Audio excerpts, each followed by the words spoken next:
Whatever progress to Nicole's point we're making on tax cuts, they're already setting their sights on 2018 and maybe the next battle royale, infrastructure, and where they could get a lot of bipartisan support, Republicans and Democrats, both keen on that. It'll be a biggie. We're told $1 trillion over 10 years.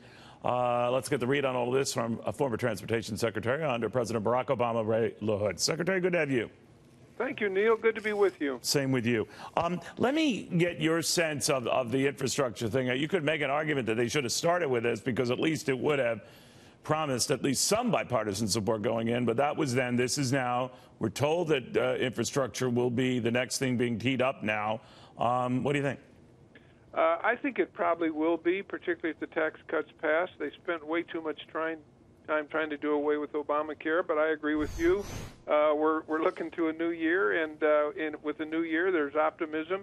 The infrastructure bill needs to be bipartisan because infrastructure is bipartisan. It needs to be big, it needs to be bold, and it needs to be paid for. And if it is, a lot of Americans are going to go to work, and America gets back into being number one in infrastructure, but it's going to take some time to do it. And it is going to take some money, to your point, Secretary. And one of the ideas I heard bandied about, even when you were in office and President Obama was in the White House, was this idea of making it a public-private partnership. I think at the time it was very close or akin to like a Sally Mae kind of a deal of what we do in the educational front and the lending front in real estate, where it would be a partnership between the government and private enterprise. I'm not quite sure that's the thinking now, but what do you make of that approach to this? Yeah, Neil, look, I think that's a good idea, and I think the Trump people are thinking along those lines. There is a lot of money that's ready to be invested, a lot of infrastructure opportunities.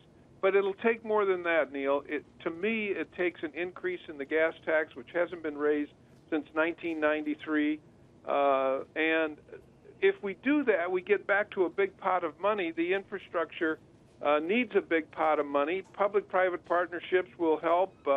Tolling helps, although people don't like tolling. The infrastructure bank will help. But in order to really send a message, I think a 10-cent a gallon increase in the gas tax while gas prices are very low. 25 states, Neil, in the last 3 years have raised their own gas tax. They're not waiting for Washington to do it. And nobody's been thrown out of office as a result of it. 25 and some very conservative states like Wyoming, all Republican, Utah, all Republican, Iowa, all By Republican. the way, in New Jersey with Governor Christie, one of the final acts. Exactly. You are right about that. I always worry, and I think I raised it last time when you were here, Secretary, is that if that's the way to go, that's fine. But how do you police that the monies are going to where they're supposed to be going? If you slap a tax on a gallon of gas at the federal level, you're quite right, half the states have done it at the local level. How do you make sure that's going to that intended focus? You know, Neil, that is the problem. The American people are worried that if they raise the gas tax, they'll spend some of it on deficit reduction and some of it on maybe salaries for law enforcement or something like that. It's happened in my state of New Jersey. That's my big fear. I know it, and it's happened in other states, and people become very disillusioned. Politicians need to bite the bullet, raise the gas tax, and then the people in charge, like at DOT and in the administration, need to spend the money on infrastructure, and so people see results and people go to work. There just has to be that commitment to do it. Maybe you put it in a transportation infrastructure lockbox where it can, you actually put language in the bill that says this money cannot be spent for anything other than transportation and infrastructure, and put it in a lockbox. I mean, maybe that sends the message that it's really going to be used for what it was intended for. Yeah, others have mentioned the idea of like a modern-day equivalent of the war bonds, where people invest in that.